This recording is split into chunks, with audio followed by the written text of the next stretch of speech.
Olá, tudo bem? Eu sou a Solange Bassi e hoje o nosso assunto é autoconhecimento. Autoconhecimento é um trabalho para a vida toda. Ele não acontece de repente, né? As coisas vão surgindo, situações que vão nos deixando em dúvida em relação ao nosso autoconhecimento. Eu peguei no dicionário a descrição de autoconhecimento e diz o seguinte, ó, conhecimento de si mesmo, das próprias características, sentimentos e inclinações. Só que acontece o seguinte, mesmo que você acha, não, agora eu me autoconheço, agora eu estou sabendo trabalhar como são as minhas emoções, como eu reajo em determinadas situações, mas de repente acontece alguma coisa, alguma situação e você vê que na verdade aquele seu autoconhecimento não foi o suficiente. Na verdade, não quer dizer que você não tenha autoconhecimento, que você não saiba quem você é. O que acontece é que no dia a dia nós nos defrontamos com situações que nem sempre estamos preparados. Então, quando você chega à conclusão que, nossa, eu não me conhecia, eu tive uma reação que eu não esperava, eu falei algo que eu nunca imaginei que eu fosse falar, na verdade é aceitar que o autoconhecimento é um trabalho diário, que nós precisamos aprender que em cada situação nós temos uma forma de ser.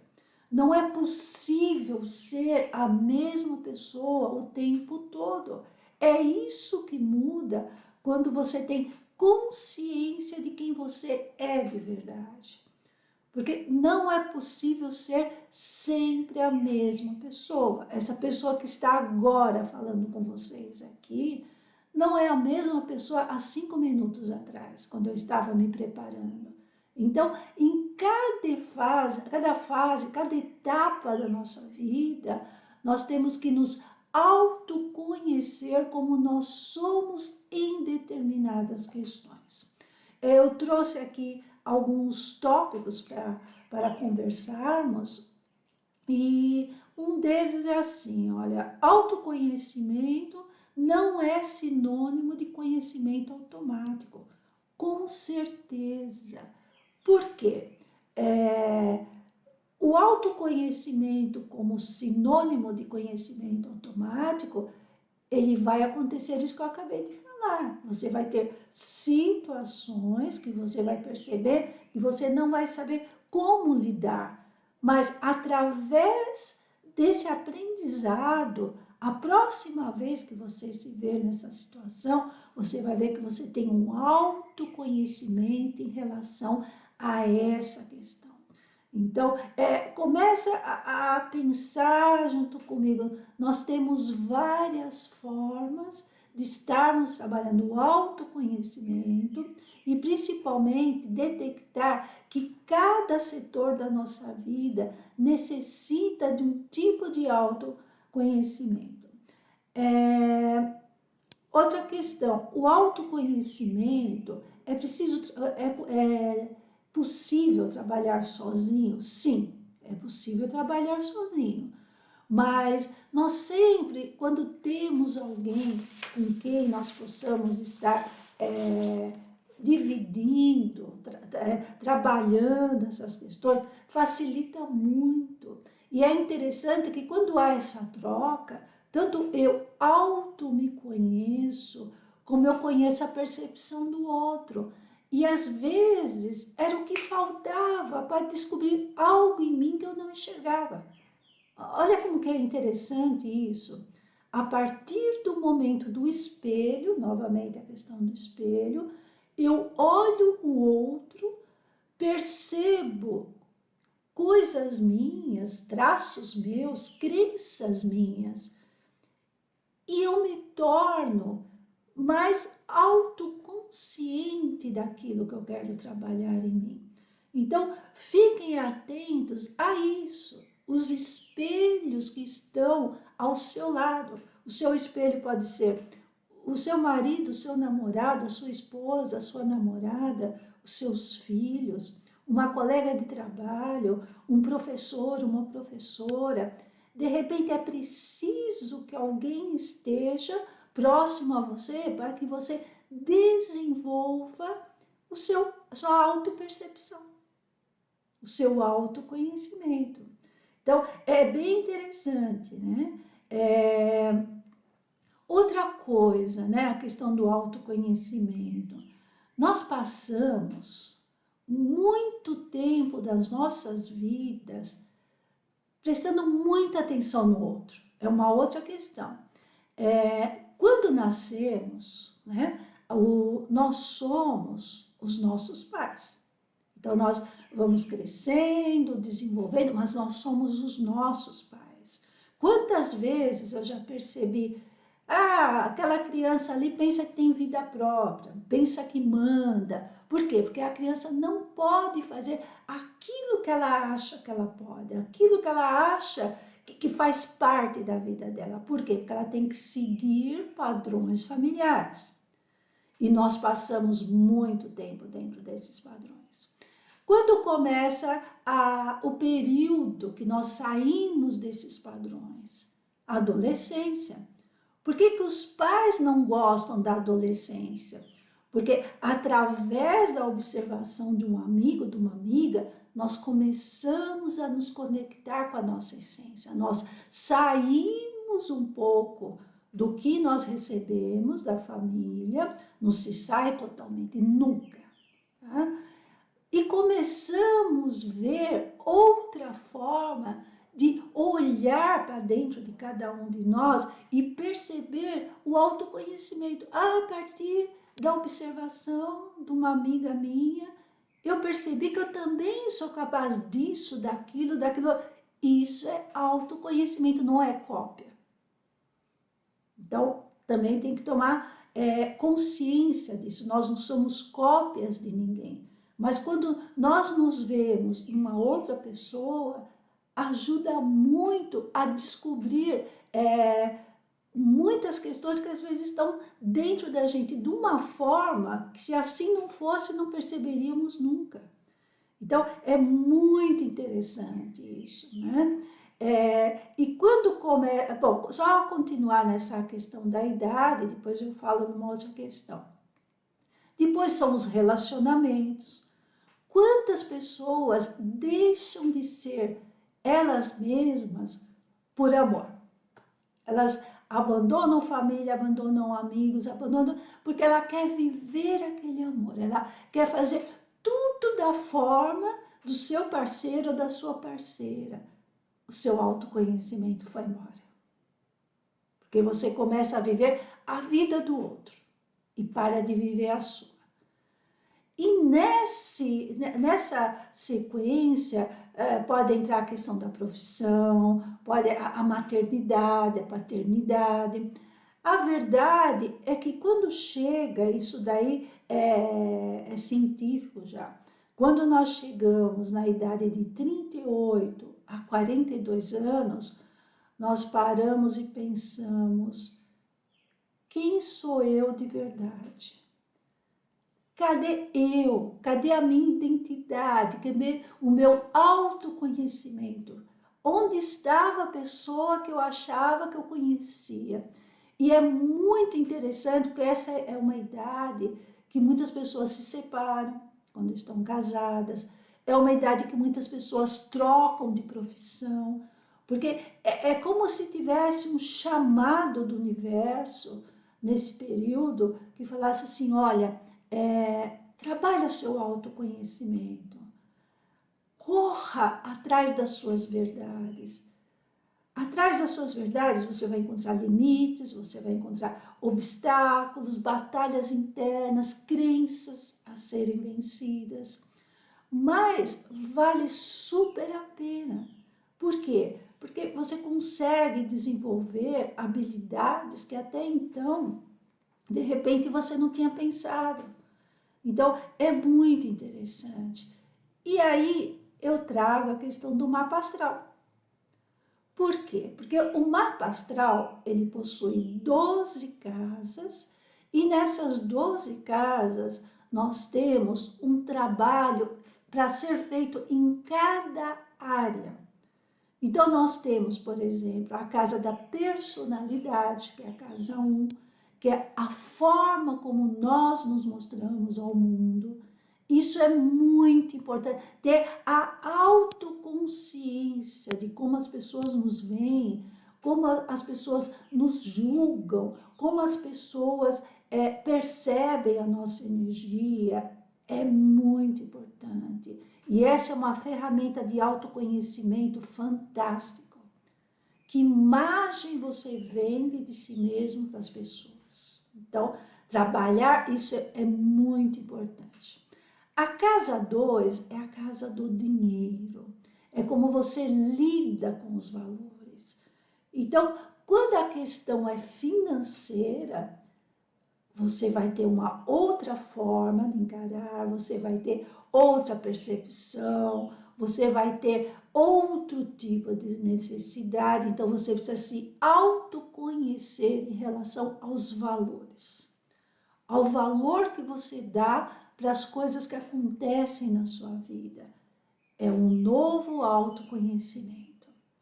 A casa 3 é a casa da comunicação. Então, como você se comunica com o mundo, como você vive as verdades, como você coloca as verdades para fora, é outro tipo de autoconhecimento. Falar as suas verdades, isso requer um autoconhecimento e tanto. Família, então nós estávamos muito ligados no início das nossas vidas, e agora, de novo, vem o assunto família. Então, trabalhar as nossas raízes. Então, ter isso muito claro, o que é nosso, o que nós aprendemos com as nossas raízes. E isso nos deixa mais fortes. Isso traz para cada um de nós possibilidades infinitas de autoconhecimento. O que eu trouxe da minha família e o que eu desenvolvi. Vamos colocar assim, é de uma riqueza imensa. Olha que ferramenta de autoconhecimento. Depois na casa 5, depois nós temos os relacionamentos. Quando nós conhecemos alguém, um namoro, quem nós somos quando nós nos relacionamos. Nós não somos mais a mesma pessoa. Nós temos que ter um autoconhecimento, uma questão muito certa de quem eu sou, para que eu não vire o outro. Olha que ferramenta de autoconhecimento. Trabalhar quem eu sou para eu viver as minhas verdades no relacionamento, ser inteira no meu relacionamento, mas mesmo assim estar feliz comigo e com o outro. Isso é muito bacana, tá?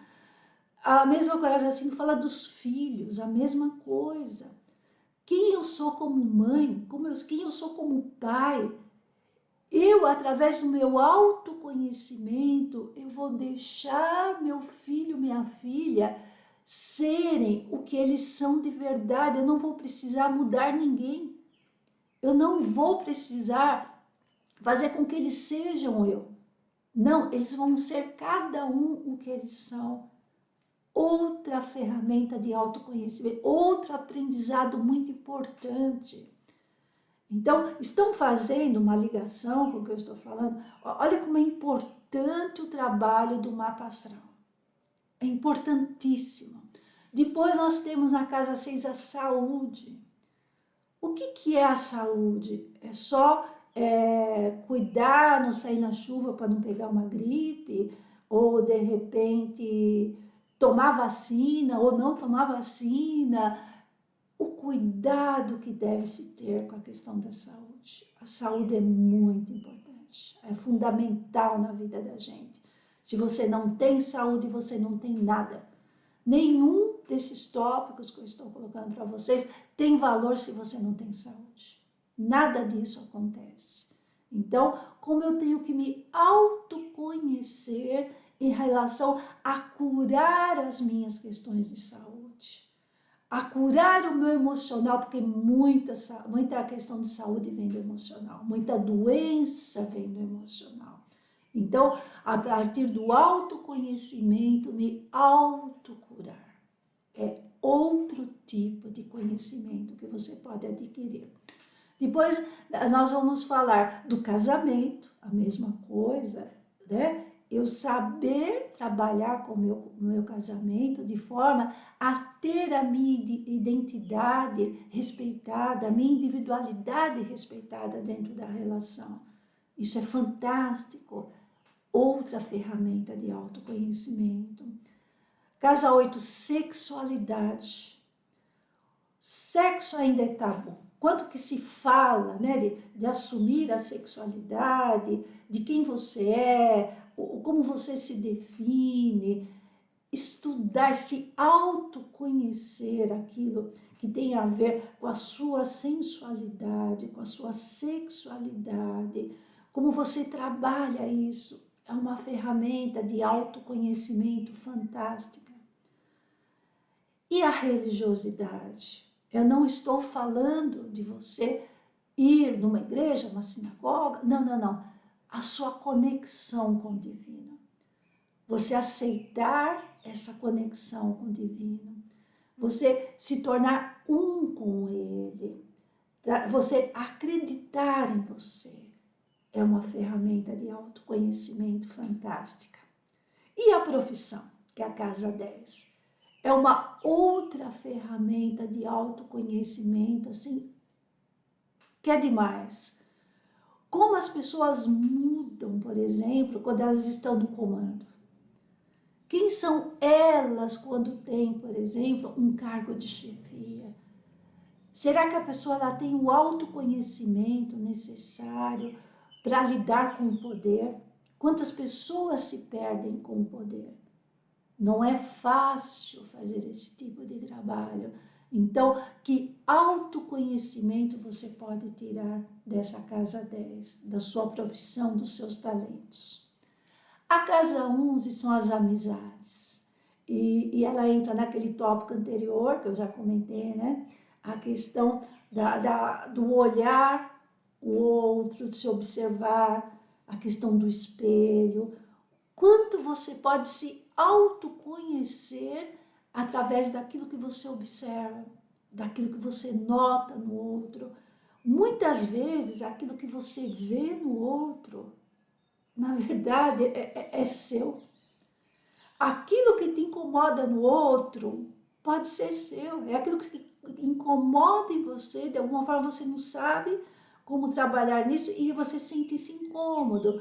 Olha que ferramenta de autoconhecimento, assim, fantástica, né? E nisso entram os medos, entra a questão do que nós temos dentro de nós, tem muitas coisas que nós guardamos, as 7 chaves. Essa é a casa 12 do inconsciente, que você só consegue acessá-la quando você faz o mapa astral. Sem o mapa astral não tem como, porque ela é inconsciente, você não enxerga esse setor da sua vida. Então, espero que você tenha gostado do nosso tema de hoje. Eu trouxe as casas astrológicas de uma outra forma, mas eu acho que é bem bacana de você pensar a respeito, ok? Eu deixo um grande abraço para você e nos vemos em breve.